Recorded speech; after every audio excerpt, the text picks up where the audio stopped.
open mic nights, I was petrified before. If I'd gone to a folk club and only had to do one, I'd be thinking, I've spent 3 hours and I've sung one song. But I would go to an open mic night, and I'm a bit like you.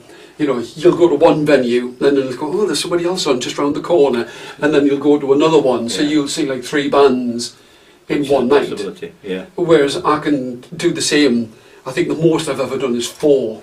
Like one in the afternoon, one early evening, and then another 2 after that, where I've had a chance to relearn how to perform in front of people. So I think open mic nights are quite often like folk clubs used to be. They got their place without a shadow of a doubt. But we're talking about kind of apples and pears in some respects, because, you know, going back years and years when you'd have a traditional, what we used to call a sing-around, where we'd all kind of get in the pub for, you know, sit around for a play, and people would take a turn and sing around.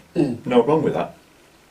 But if somebody's travelling, you know, a few miles to do a floor spot, and they get one song, you know, for a mate to support a main artist, I think that's kind of not the right thing to do. You know, they need to have a fair go at it, really. And it's easier to get that wrong as well. I remember once.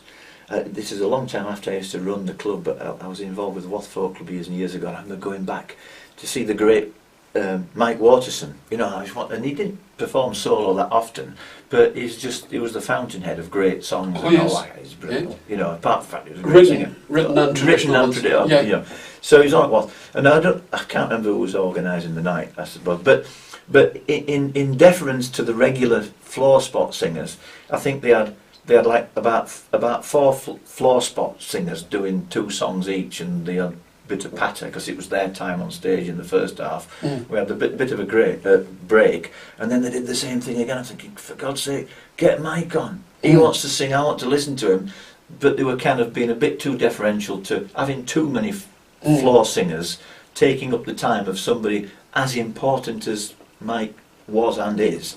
Well, I thought was a mistake. But that, in the same way that artists need to learn how to interact with an audience and entertain, as also organisers need to recognise what it is that we are organising, how are we going to do it, what do we want to achieve, what's the method.